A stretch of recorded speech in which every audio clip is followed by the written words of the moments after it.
It's my job at the Times to help the company evolve. And as the newsroom has had 175 years of journalistic evolution, my job usually takes me to areas where something is new or needed. New ideas for acquired or evolving properties, new cross-company collaborations for design teams, new advertising partnerships that push against standards. All these things that require a mix of judgment and flexibility to adapt to changing environments, things that need pushing the envelope a little bit. So tonight I'm going to focus on how typography and really the identity of the New York Times evolved. And it evolved based on really early ideas. And then I'm going to talk about the role our identity plays as we continually design to navigate shifts in technology and business strategy and this rapidly changing global culture. So there are many factors that have consistently shaped what you see in the design of the New York Times. Changes in technology and the resulting innovations being key among them, but these other factors have also had considerable impact, and they also change dramatically over time. When mapping out the visual history, I ended up with a kind of a Moore's chart. Moore's law being exponential growth leading to exponential change, and so on. So what you'll see tonight takes this form. Change comes very quickly now, and we are in constant need of evolution. In 1850, the New York Times was just one thing. It was one medium, or as they would say today, one product, if you will. It was simply a newspaper. When Henry Raymond Jarvis started the New York Times in 1851, it was amid the rise of intense competition and a growing restlessness that would eventually become the Civil War. It was the beginning of the modern newspapering era, and competition in New York City was intense. These newspapers, they carried news for a mass market now. They were daily, they were covering the government and a wide range of events every day. Jarvis came in and positioned his paper as a neutral paper. He didn't want to compete. He wanted to be reasoned. He wanted to take the high road. He wanted a paper that would avoid emotion and strive for objectivity and independence. This point of view filtered into the choices that were made about its visual representation in many ways. So the design was almost purely form follows function then. The process and tools were so physical and limited, changing anything meant a major investment. And here you see slightly changing masts over time. Bold graphics were used, but the typography representing the news was dense. I think they had 4-point, 5-point type. Everyone readily read that, no problem. When there was breaking news, they had little they could do on the spot to communicate. So when Lincoln died, you see a very clever technique. They simply took the rules that divided the type on the pages and they flipped them upside down. So the bottom of the rule printed up, which gave them these big fat lines. So identity at the time was driven by very basic things that they could do in the moment. These stacked decks, which I am completely in love with, sometimes comprised a wide mixture of whatever typefaces were in the drawers. And it's speculated that they would run out, and so they would need to constantly start afresh. But the number of decks, in this case especially, was quite astonishing. They start to read like poetry, really. Newspaper production was a messy, dirty, grimy, and sometimes dangerous business. It was really dependent on physical labor, very industrial. And until the 80s and 90s, type was actually set by hand.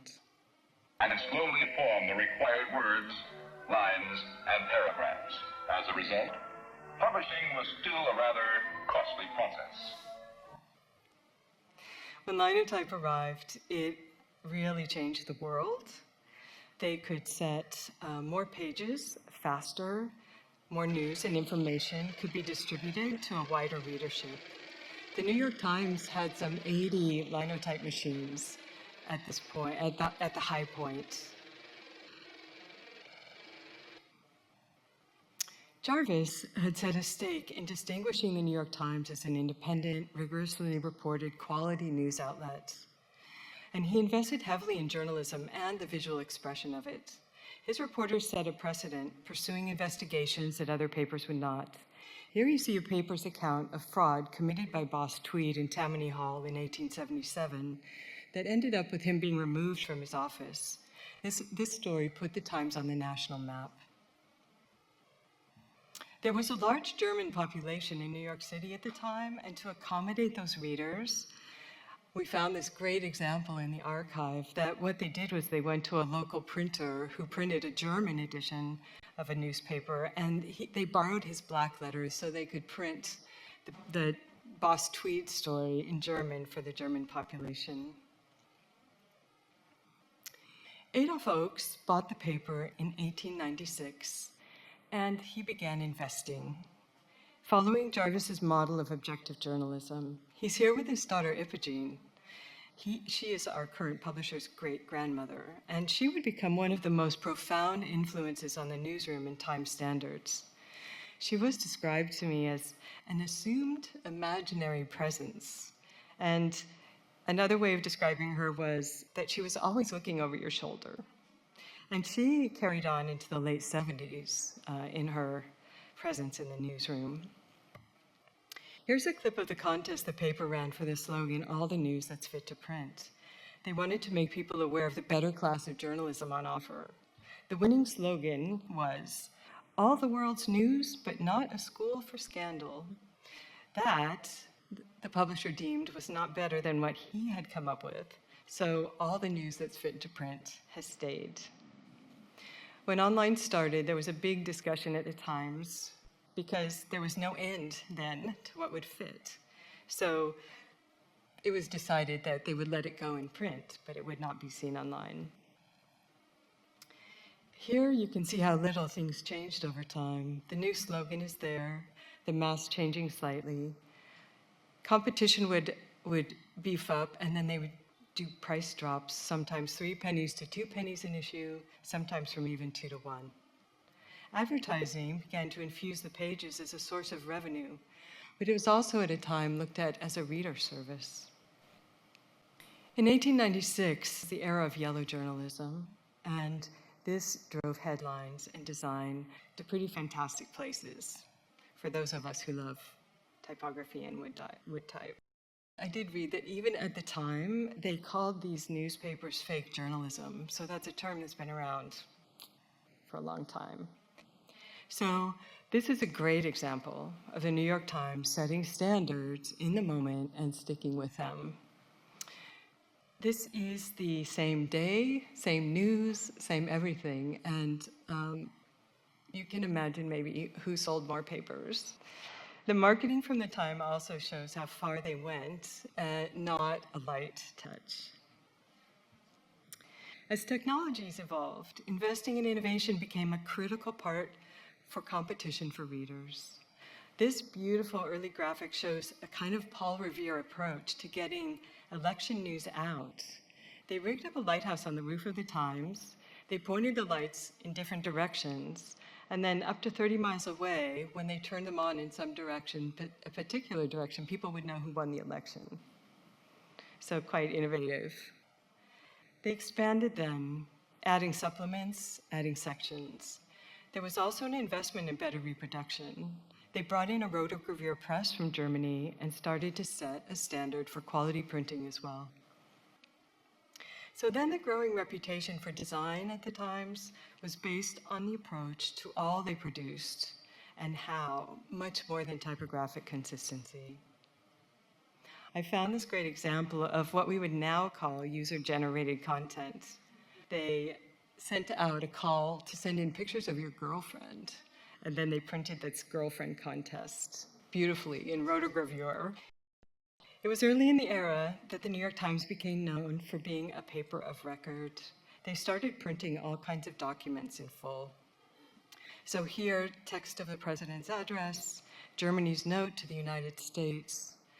They also printed a Declaration of Independence starting at that time from the era. And this was important to the values the paper had set up for itself. This actually, the New York Times prints every 4th of July to this day.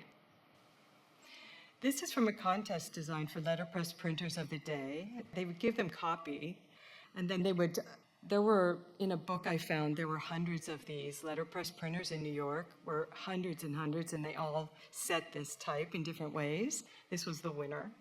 And the design contest, this one, the type they gave them says, strictly a newspaper, without comics, without puzzles, without equal incompleteness and quality of news. So really putting a stake in the ground there for quality. And ad standards also existed then, and there was a lot of snake oil. You can imagine the advertising in the moment that they also said, we're going to vet all of the ads in the Times so readers can trust what they're getting from an advertiser. So in 1942, during World War II, the first crossword puzzle did emerge. We found a letter from the publisher encouraging his newsroom to allow for it as a distraction from the darker moments of war. Throughout these years, the craft and skill that was going into the design of the typography of the Times actually was a reflection of the rigor of the journalism that was produced. So here are some sheets and books of guidelines that were printed in book form for some advertisers as well. And these were kept updated and distributed, so everyone in the newsroom could follow exactly what was needed to craft these stacked decks. And this particular series of stacked decks, my favorite, with Einstein, who says he found American men the toy dogs of the other sex, and other astonishing poetic things, stars not where they seemed to be, stars not where they seemed or were calculated to be, but nobody need worry. So quite an art, though, and they set them to the character and very highly crafted. Here's a sample of the first, here's a sample of what we would call now logotypes. And when they had a long word that they had to fit in those stacked decks, they actually cut and crafted new letter forms that they would put together so that they could fit a verb on the same line. So as we go, 1952, our director Lou Silverstein arrived, and he began an era of modernization, really a new era of visual expression for the Times. He started updating. He got rid of a family favorite eagle logo and redesigned trucks. He created a new logo for the company based on hot type, but everyone fondly called these the piano keys. Lou Silverstein brought in young artists. It was an amazing thing to look through the archives of the Times because there are photos by Robert Frank, Dwayne Michaels. Andy Warhol was doing drawings of shoes for marketing. They all worked for him in this era. And after many years on the business side, Lou Silverstein moved over and became art director for both news and business side, which was highly unusual. And then he kept modernizing. So the first thing he did, he changed the column widths from 8 to 6 and redid the mast, taking away the period. And this was a considerable battle at the time, but he won it. Here's Lou Silverstein's drawing of basically what we would now call brand architecture. The Times owned a lot of properties in this era, and here's an annual report for 1980. We're up to the 80s. And the properties that they owned were mostly media-related, TV, radio, books, but all of these properties had different identities. Then another huge monumental shift in design came about with the introduction of photocompositing, or cold type, in the 80s. So gone were heavy metal plates, and in came the thin ones made with photographic processes. Here you see the last metal printed newspaper in 1978. And a wonderful clip out of a movie some may know. It is the end of the age of hot type mechanical printing.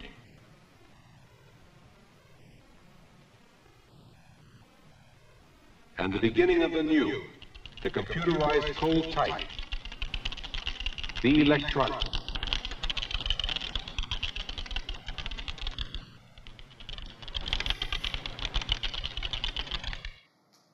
No more hot lead spilling on you. So Lou Silverstein took advantage of cold type, the new technology. Photo lettering allowed for a release from the grid and made dynamic layout much easier. Working across news and business also gave Lou the ability to corral forces to get things done. The feature sections were developed fresh starting in 1976 to respond to falling circulation and competition from television, and a desire to widen the breadth of coverage and widen the audience. They also allowed for a great expansion of variety in design and layout. These sections, with their bold headers and thick rules, ushered in an era of stymie, later was picked up by the magazine, and started to coalesce the type choices that made up the Times. You see a lot of bookmen here also, and sometimes a little out of control, perhaps. So the 90s began the digital era. Unlike the evolution from linotype to cold type, it forced a whole new level of adaptation, an entirely new medium. News pages at this time focused on century headlines, Bookman, Chelt, Franklin, Gothic, and the magazines were using a wide range of typefaces, really in tightly illustrated ways. May 1994, the Times joined AOL, and this was the result. The shift to the web wiped out every trace of identity. No finely tuned decks, no rigorously detailed style books. All the control, all the craft and care was gone. The New York Times site itself launched in 1996, without a lot more.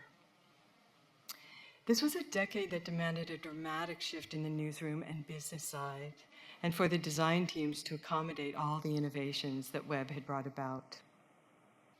So oddly, color appeared after the first appearance on the web. And Tom Bodkin, hired by Lou, he had been working in the newsroom for 19 years as a design director when he finally succeeded in convincing executive editor Joe Lelyveld to bring color to the front page of the New York Times. It was 1997. Steve Heller, who was then the art director of the book review at the time, said they started with the color presses in 1993 to test it. So they ran the book review on the presses for many years because they figured nobody would know if the illustration color went off, whereas they would if you looked at the front page of the paper. So this was an $800 million commitment, a new printing plant, an acknowledgement that the paper needed to respond to readers who then wanted a more accessible and visual journalism. And some of you may recall USA Today at the time, which was completely full of bold, big graphics, things like that. So Color and Tom Bodkin were both in place when 9/11 happened. It just so happened at the time there was a new executive editor, Hal Raines. He was 2 weeks into the job at the time that this happened, but he was also really eager to make a mark with photography and visuals. What happened that day is they basically, from morning on, threw out every ad in the paper, in the A-book, in the front section, and Tom created a kind of a war room. And they put together a section of entirely new reported columns, evolved fully with design, graphics, writing, and edit teams that were all working throughout the day and into the night through multiple deadlines to produce this. A new section called A Nation Challenged was created after that and ran for a full year. The lack of color positions on the press meant sports had to be printed upside down on the back of the Metro section. So to give you an idea of the still stark contrast between print and online, all that rigorously defined storytelling woven together, And juxtaposed with exacting care, this is what it looked like online. But this was in real time on the day of. So when you think about it, the level of sophistication here and the level of identity possible, at the same time, Janet Froelich in the magazine and Adam Moss put together this cover, sort of the height of sophistication. And they ripped up their magazine that week also and came up with this idea. And this idea ended up becoming an actual installation that we see now every year on 9/11 to this day. Janet had looked to the paper's typography for inspiration for her redesign, and she focused on stymie and Chelt. She hired Jonathan Heffler and Tobias Fair-Jones to design those type families anew. So here's a sample of Jonathan Heffler's Chelt family, and here it is with the stymies. Here are versions of Janet's covers looking at using that stymie and Chelt together in various ways.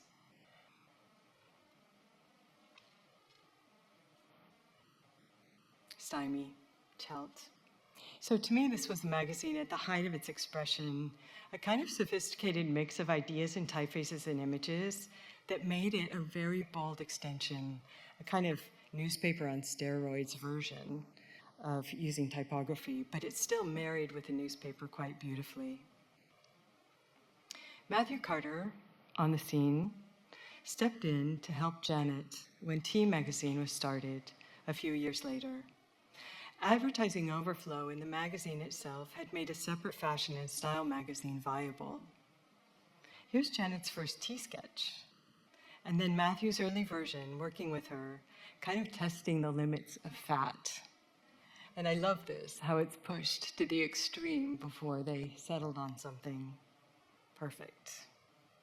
Matthew also drew at that time an extraordinary version of Fraktur, and that Fraktur was used in many ways for headlines and layouts throughout the magazine.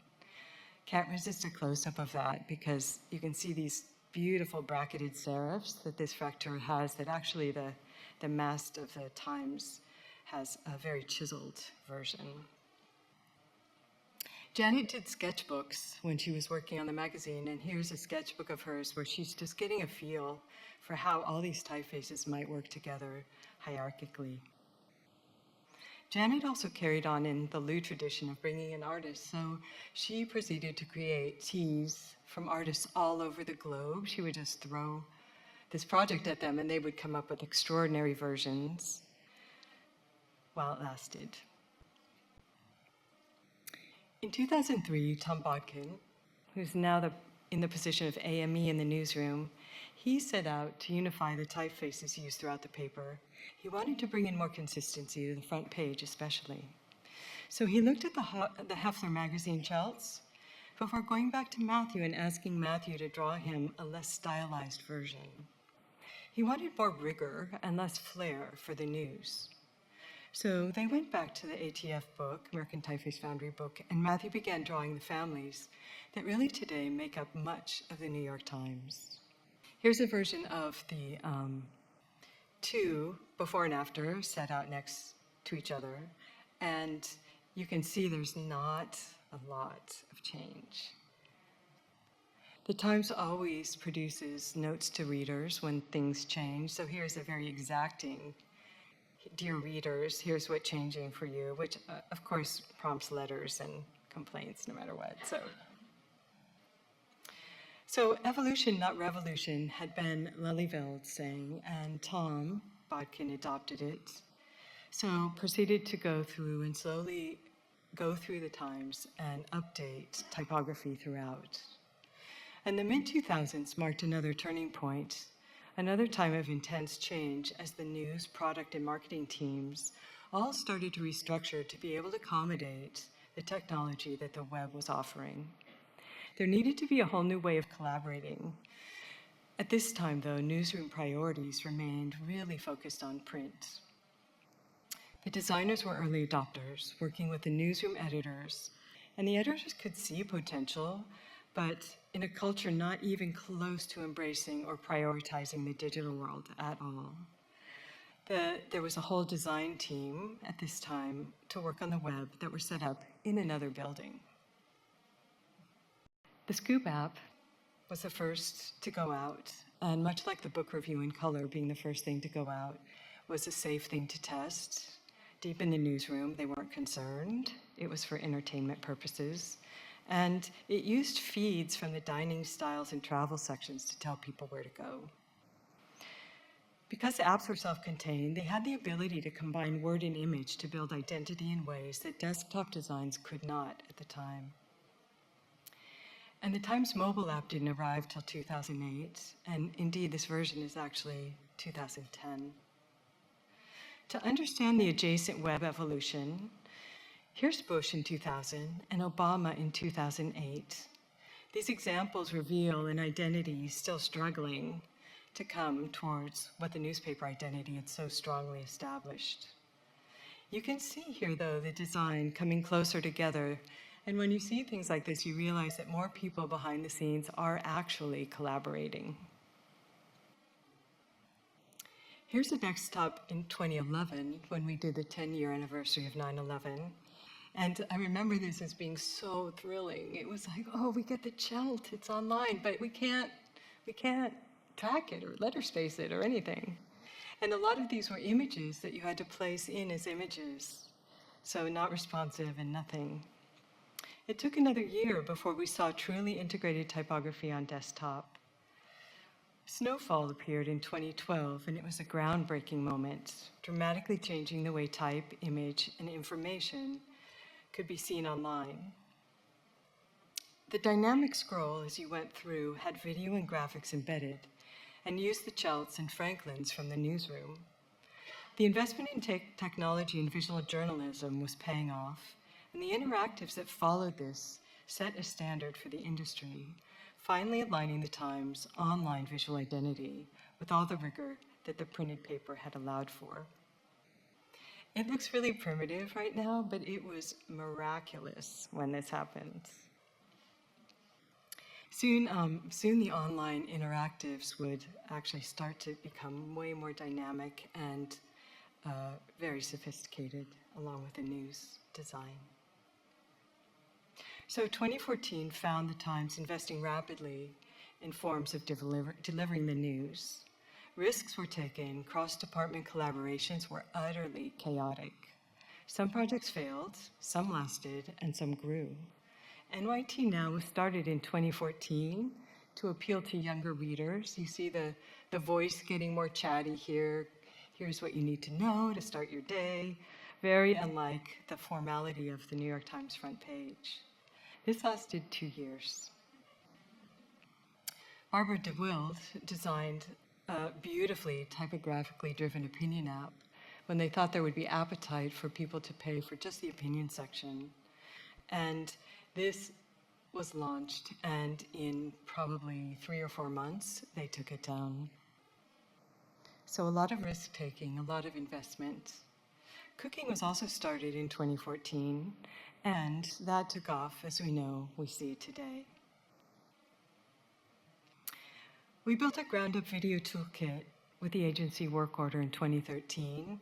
It was a really great thing to do to kind of set a baseline for video, and I'll show you this reel of their work.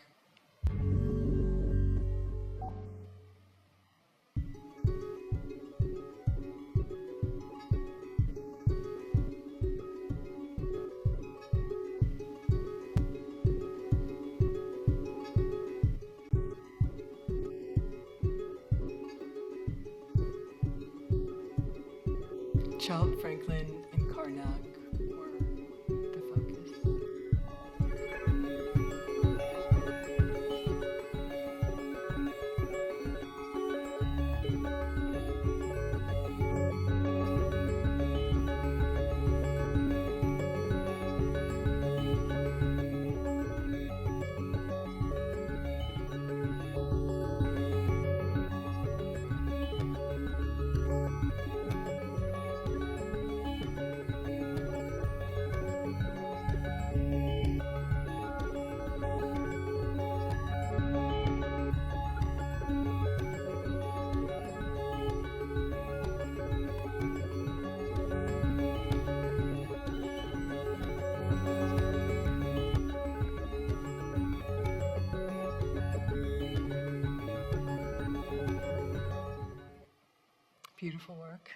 work order.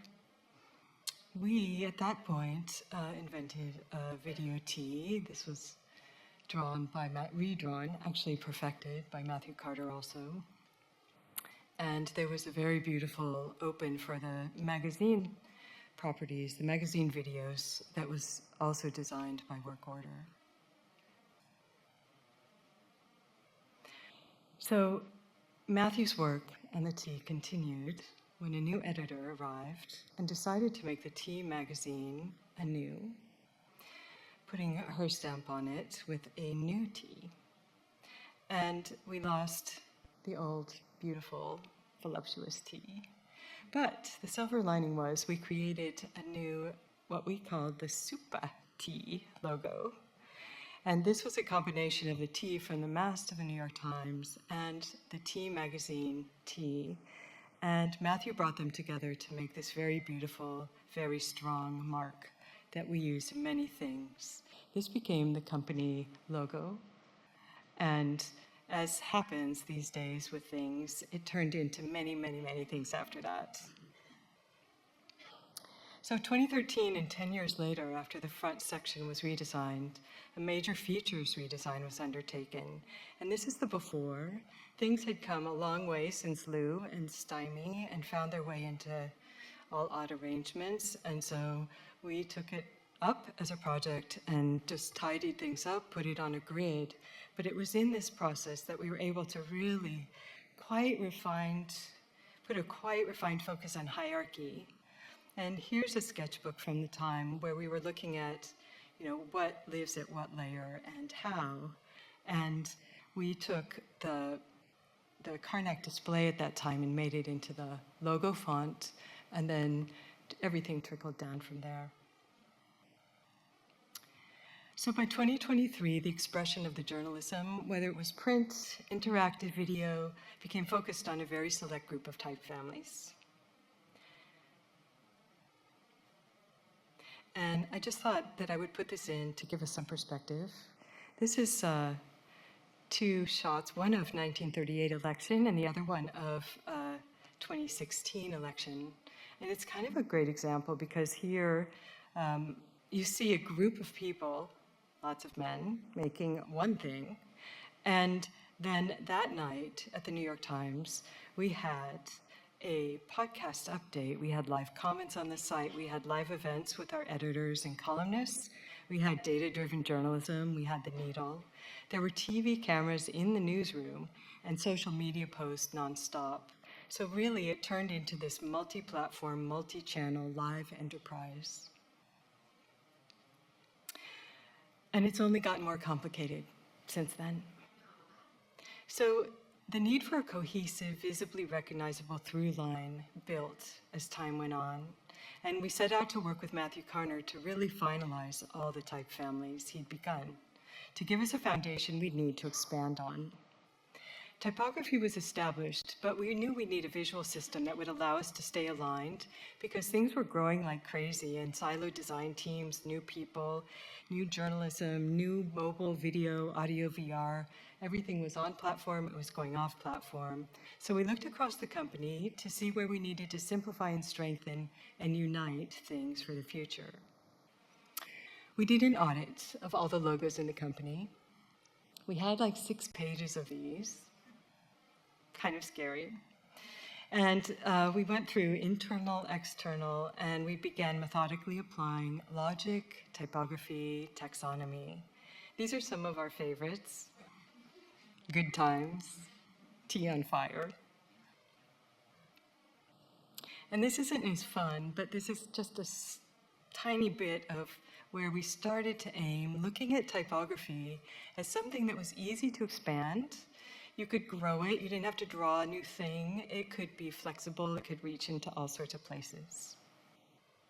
Marketing, also at the time, was not allowed to use New York Times typefaces because they were really afraid that the whole marketing team would damage the reputation of the news, so they were kept really far away. We hired Laura Ford, who was a new executive creative director of marketing, and she had a background in editorial and strategy. She had a good strategy for alignment, and it was really the perfect moment. And what she did was set about bringing the tone and quality of their marketing in alignment with the journalistic values of the New York Times. So, in doing so, in raising the quality of the marketing to this high,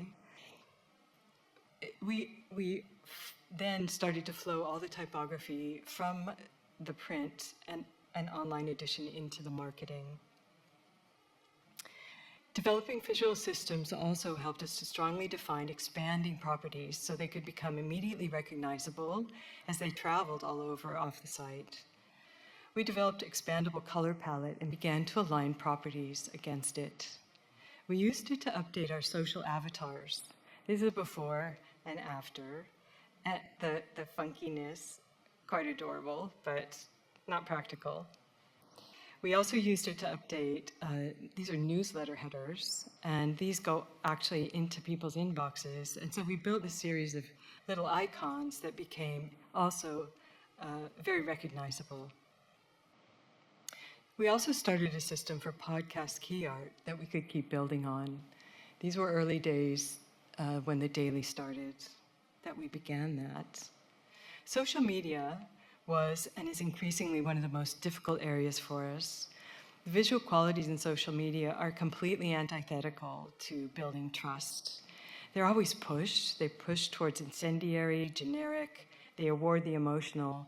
So they're really difficult places for a company that wants to express objectivity in their journalism. These are some of the very first attempts on Facebook. And you can see here, like, struggling with a new medium, what to do. Let's all just be humans, which we're back to now, but in a little more refined way.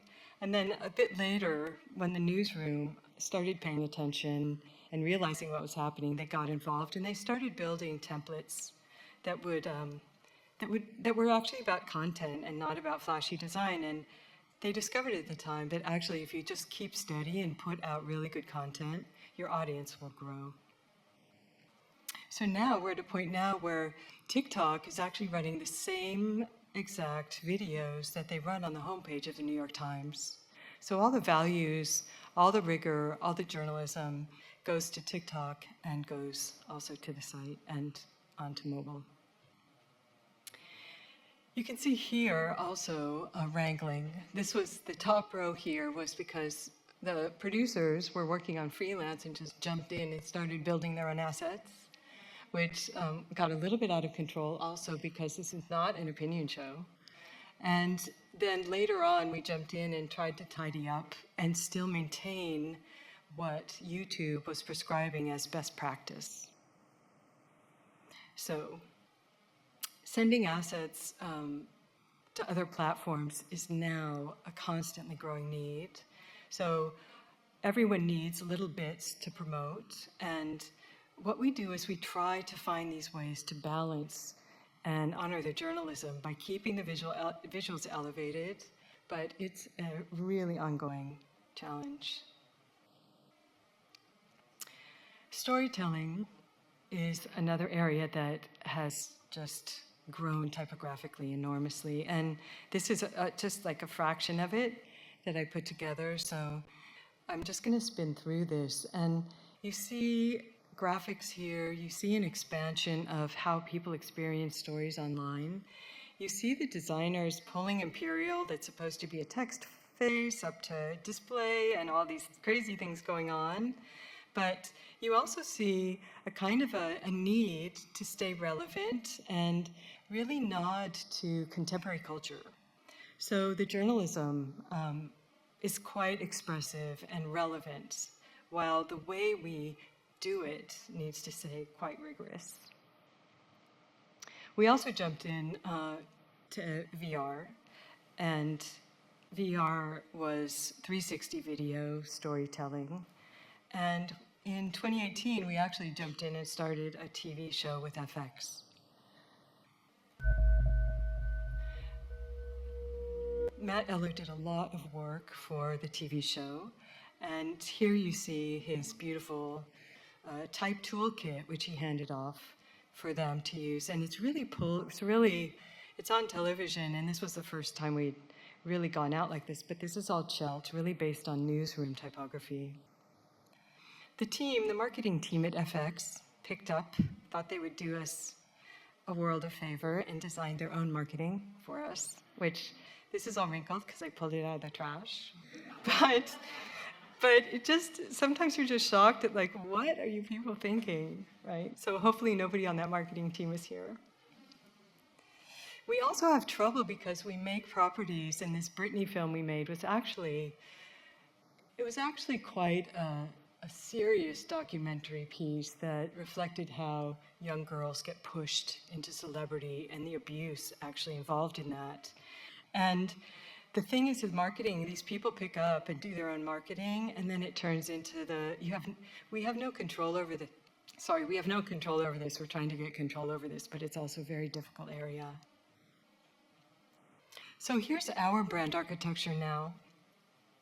And this is not quite like Lou's circle drawing, but we speak of it as the news as being the core of what we do, and these properties have over time come up around it.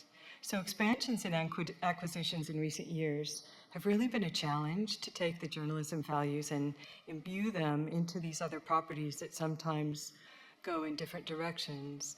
But really, quality is what it's all about. So you know when you go to a Times property, you're going to get something of value. The brand identity team has done a lot of work in this area, really beautiful work exploring things. And here's a study of one of the hundreds of colorways that we were doing as we tried to figure out where things are going into the future.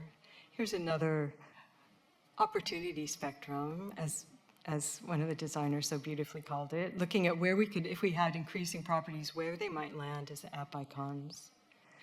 And an extensive project going on has to do with icons in development. And the idea now is the Times is in so many areas. What can we do to develop a visual that will sort of tie them all together and let people know that when they subscribe to the Times, they're going to get a suite of very valuable things to use.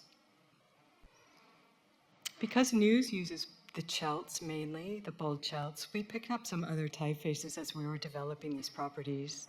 And we had a lot of really wonderful partners working with us on these. Cooking uses a lot of Chelt light for display, but in video, and these are storyboards, they have started pushing out towards Karnak. The audio app, which is one of the most complicated projects we've ever done, which you get when you subscribe to the Times, uses Chelt bold and light. Its content comes directly from the newsroom or spun off through reporters out of the newsroom. So the app is also complicated because we also have partner content coming into it. So you get New Yorker and Rolling Stone and all these other properties, New York Magazine, you get all these other properties. So this is probably the most complex thing we've ever tackled. We try to make it simple. Games, which is going crazy now, uses Karnak condensed and a lot of Franklin so far. They're building out badging and spaces to personalize stats. So here's a quick style guide that was made when we acquired Wordle. And this is just put together by my team very quickly to show designers working on the project, just like where to go, where not to go. Wirecutter uses Franklin Bold. We wanted Wirecutter to push way apart from the news. So the studio Gretel worked with us on this project, building this identity, very beautiful identity for them. It's not all implemented yet, but it lives in a place that is comfortable because it's typographically removed from the news report. A very beautiful app for kids was designed. It's currently on hold, using a lot of Karnak. This is an iPad app, so you can go make things. I'm showing it to you because I'm hoping it will be produced someday.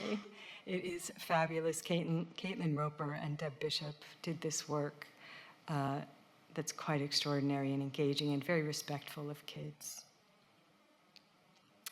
Most recently, and unforeseen to us, The Athletic came on board as just recently, and it came with its own typographic palette and an identity that was designed by Gretel.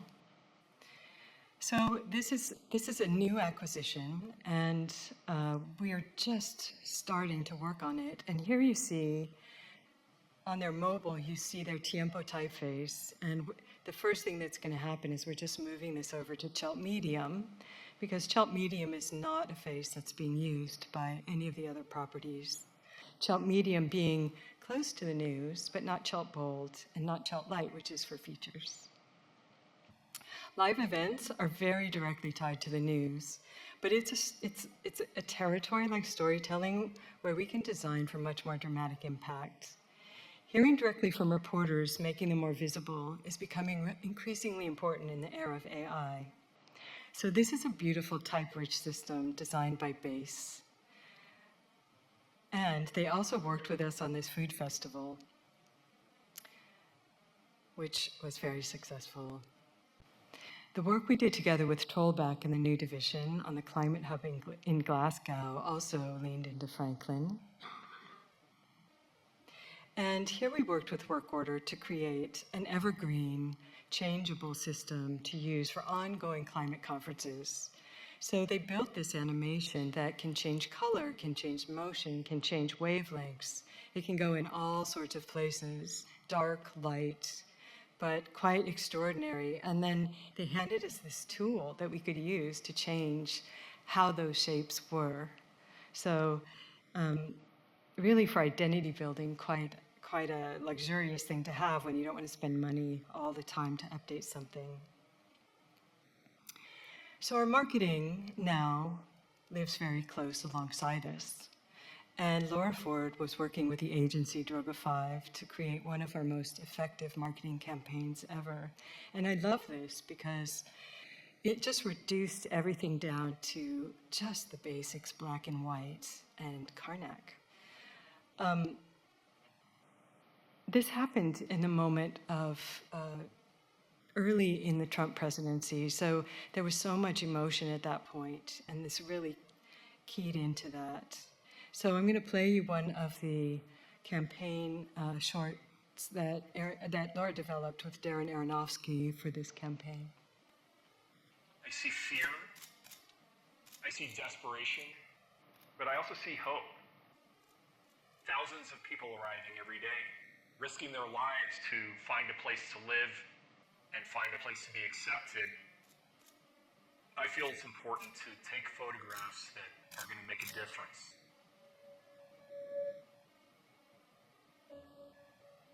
I'm Tyler Hicks, photojournalist for the New York Times. So here we are, 2020, and still working with Matthew, updating typefaces. And what's to come you see here in blue.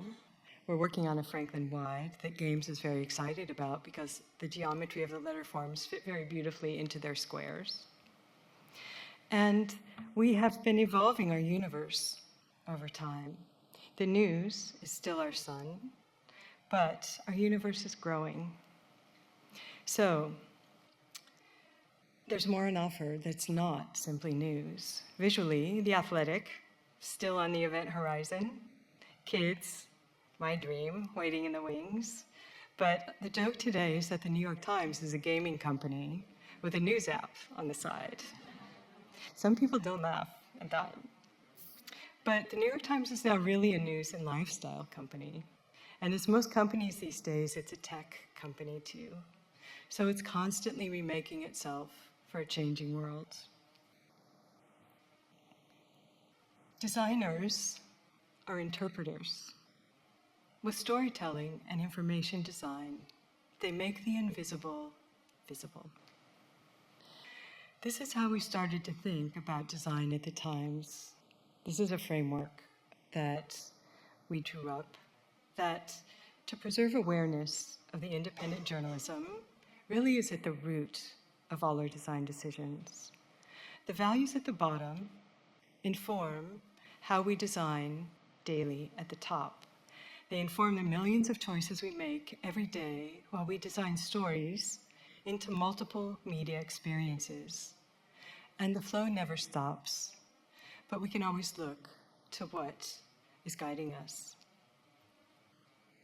The outside factors that push and pull our work, they remain, but there are new layers. We come under fire often as polarization, internet-scattered stories no longer allow people to see a holistic or nuanced picture. As divisions and distrust deepen, there's a need for design to continually reflect how the work is made and make the experience itself accessible and easy to use. The human hand is now ever more important to make evident, and design is the only tool we have to communicate the values that keep us trustworthy. We do have the tools we need as designers to help make that trust happen. Typography has become the stabilizing foundation of our identity. It's become the thing that provides flexibility and cohesion. It's our anchor and it's our inspiration. As W.A. Dwiggins would say, get acquainted with the shapes of the typed letters themselves. They're the units out of which the structure is made, unassembled bricks and beams. Pick good ones and stick to them. Thank you.